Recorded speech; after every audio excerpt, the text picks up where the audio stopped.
Hi there, you're with Jennifer Frost, Stampin' Up! Demonstrator from Australia, and today I'm sharing with you another Brushos technique, and this one is for the watercolour swash that we've got going on here in the background.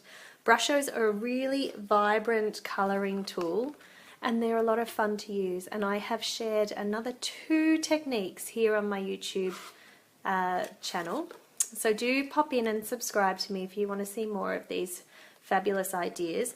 But right now we're just sticking with the red and the blue so that we achieve this beautiful watercolor washed background. And I've got shimmery white cardstock here, and I'll just show you. The Brushos are a lot of fun, but they are messy. So I have just poked a little hole in the lid of my Brushos just to help me be able to get the powder out of the container without having to pull this whole top off and have the powder go everywhere. It's a very vibrant colour, but it is a messy powder format, and you don't want to have that all over your workstation when you're working. It can just swipe on your hands or on the back of a project, and that's no fun. Now I've got a piece here of shimmery white cardstock, and I'm going to do a big swoosh, nice and wet, right here down the bottom.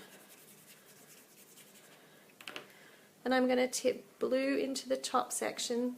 Watch the way it reacts when that water hits it. And I'm going to go red down the bottom.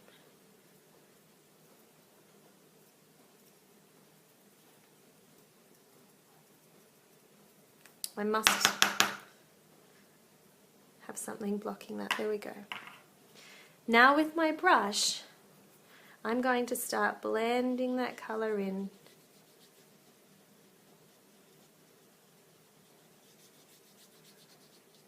Just swooshing it around.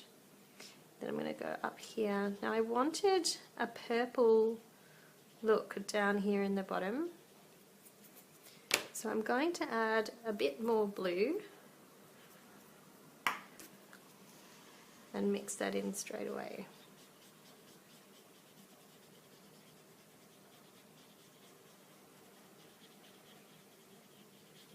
And as you blend it through the center there, you kind of get that, I was about to say ombre, but ombre is more when you're working with one tone or tone on tone.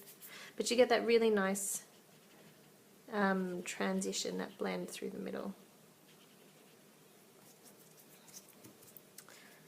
Now while that's all still lovely and wet, fairly sure I'm happy, but if you want to, you can always layer on a little bit of extra tone depending on how blue or how red you want your purple.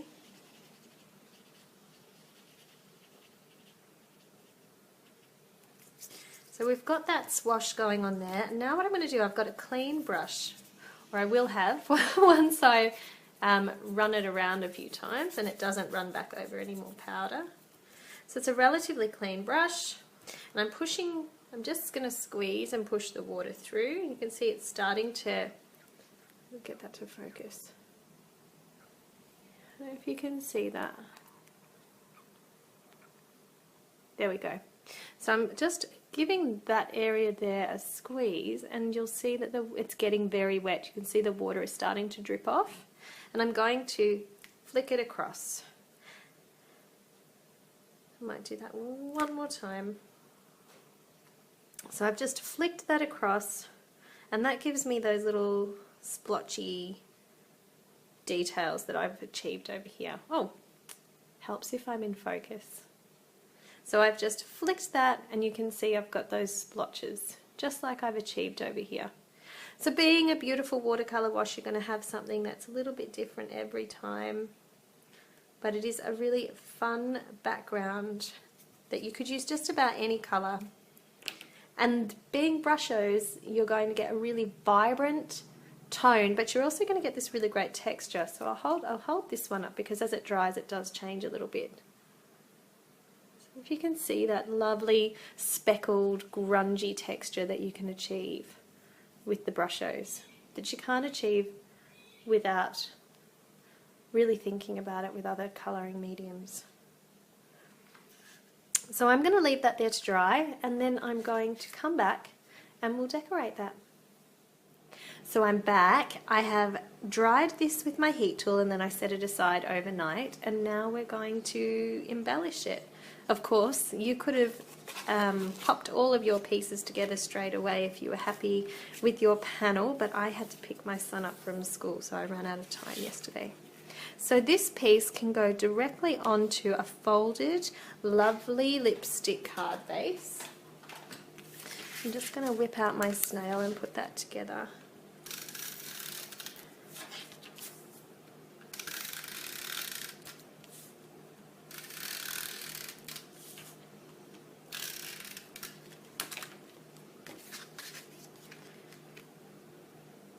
So I've just sized it so it should border around the front nice and evenly.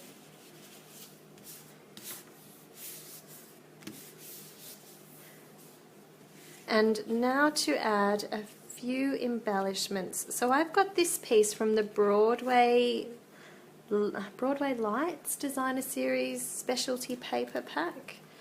It's all part of that Broadway birthday suite.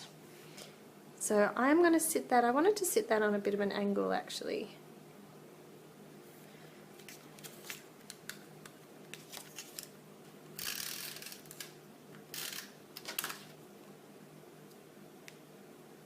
It's coming across here, keeping an eye on my colours, maybe about there.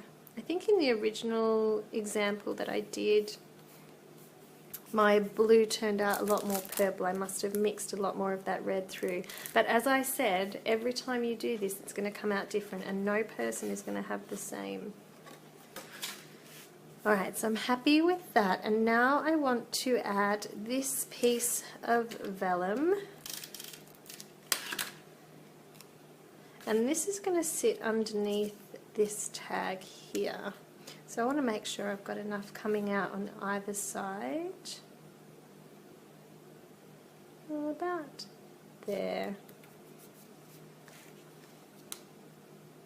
And then I'm going to create the little tag with our hooray. So to do that, again, I'm just going to freehand chop my corners.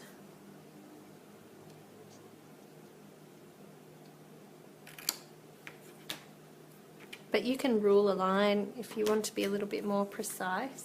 So I've just got this regular hole punch. I'm going to slide in here and just eyeball that to create the little tag. And of course we need our hooray.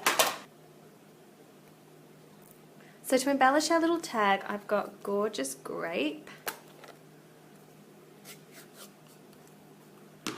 And I'm using the hooray from our Broadway birthday.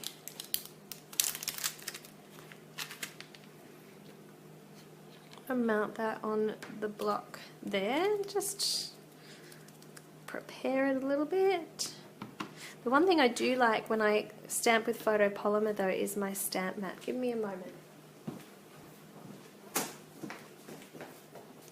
I've got my Stamp and Pierce mat here. I often find that when I'm stamping with photopolymer I get a much better result if I use my Stamp and Pierce mat.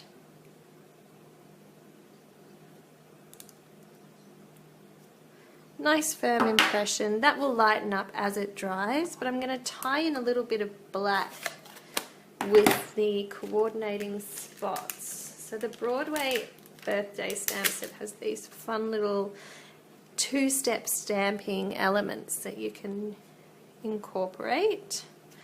I'll pop that on the same block there, and I'm looking for my black Memento ink. And I'm going to line it up, so excuse my head a minute, I have to get in nice and close. Being photopolymer you can see right through it, so I've lined that up and I'm going to push that down. And as that dries and lightens, you will see that spotty detail. Just adds that little extra touch to your project. It's a lot of fun to do. Now this one is going to sit straight on flat, so I'll use my snail again. And I'm going to make sure that I'm covering up this adhesive that I've got. There we go. I'm going to make sure I'm covering this up adhesive I've got here on my vellum. And decide if I want it on nice and straight or if I want to put it on an angle a little bit. I might angle this one up. Hooray! And then while we've got the black out, there's a couple of things that we can add. I've got this smaller block here.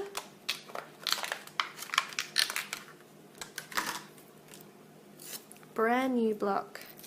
I use my stamping rewards to pick up a few extra blocks here and there where I can. They're very handy to have when you're in a class situation. I have these scrap pieces here. I keep them all together in my white cardstock pack so that they're on hand and ready to go.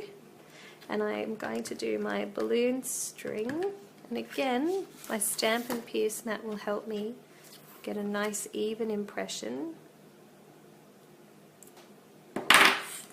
And then I can cut that with the Big Shot, but while it is I've got everything out, I've got this very tiny strip of balmy blue, and it's a really good size for this Let's Celebrate You.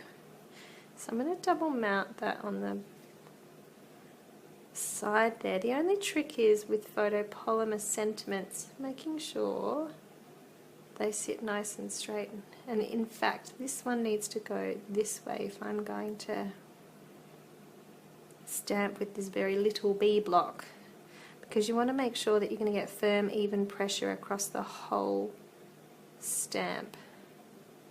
So I'm going to ink that up there, and I'm going to hover it across to the side. That's sitting up just a tiny bit high. I might go this way, and if I take that one off I'll be able to see a bit better. Let's Celebrate You. That's better. I do have my old retired sanding block here. My blades are starting to make things a little bit fluffy, but I like to push them for absolutely as far as I can go, and the little bit of texture that ridge is going to give me is going to be fine for this project. Let's Celebrate You. So I've stamped those two elements. My Big Shot is here, and of course we have the matching dies to tie in with these stamps. So I have got, that's the matching die for that one. And while it is that we have some Big Shot cutting to do, we might as well do our little balloon, which is also from the exact same stamp set. And I went with Lovely Lipstick for that one to help draw in all those red tones. I'm going to find another small piece that will be the right size. Load that up with some ink. Nice firm impression. And then we can run those through the Big Shot. Platform. I've got a plate. I'm going to put my pieces down here. There's one, and the circle for that is right here. And hopefully I can sandwich that together and it won't move. Otherwise, if you're a bit worried about your dies sliding around, you can pop a little washi tape on them to hold them in place. Alright, so I'm just pushing that down. Hopefully we won't get too much movement.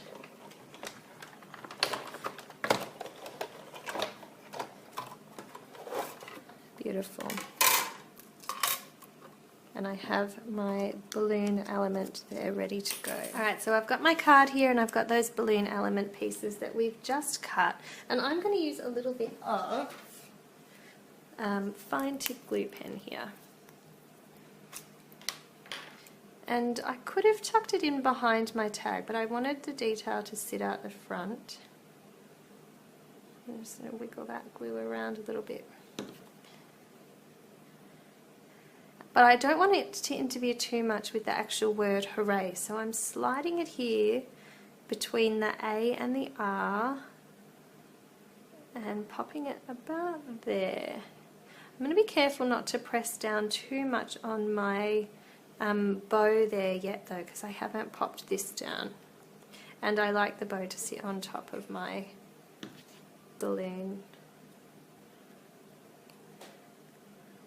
I'm lining my balloon up here.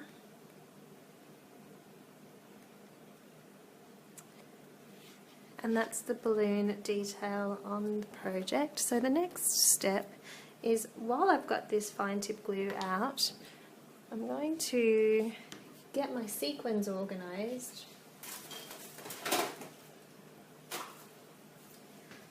So the sequins come from the same metallic sequin assortment as my previous class project from this month, but this time I am selecting silver. So I've got a big silver there. I love that this one has different sizes. That's a more medium silver to balance that bigger one. And do I have a little one here for down below? Maybe something just a touch bigger. That one's white, but there we go. The silver one for down here. So I'm going to pop some glue here and pop that lid straight back on, because I do have the heater on in the room at the moment. It's freezing outside still. So I've got my trusty little tweezers here. I'm going to dip them in the glue, position them in place.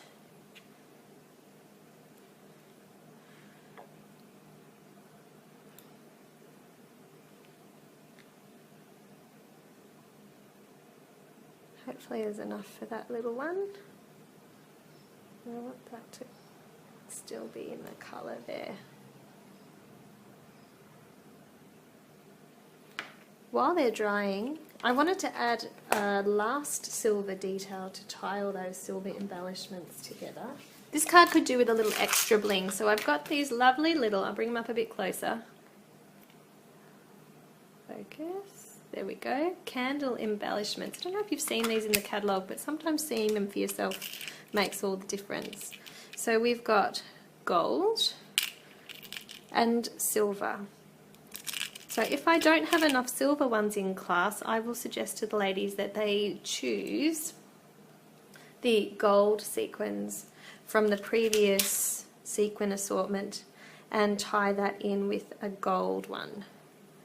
But we're working with silver here today, and I've got enough room here just to pop that little silver embellishment on. A lot of fun to have that little extra metal detail. Very classy. Now, the lucky last thing is just to add on that sentiment that we stamped earlier. So I've gone with a very skinny strip of balmy blue, and it says, "Let's celebrate you." It's just working out, might sit that about here, but I like to eyeball where that snip's going to go. Probably a little, to decide if I want to go a little bit skinnier than I did the last one. Yeah, maybe there.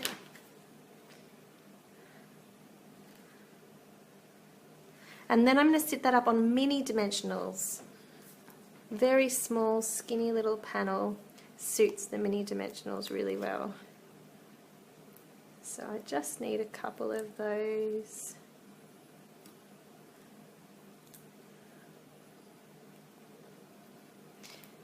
And that's the lucky last thing that we need to do for this beautiful Brusho inspired bright birthday card.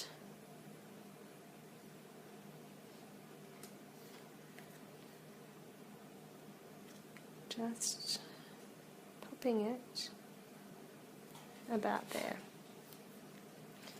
Wonderful. So there you have it. I hope that you've enjoyed that project.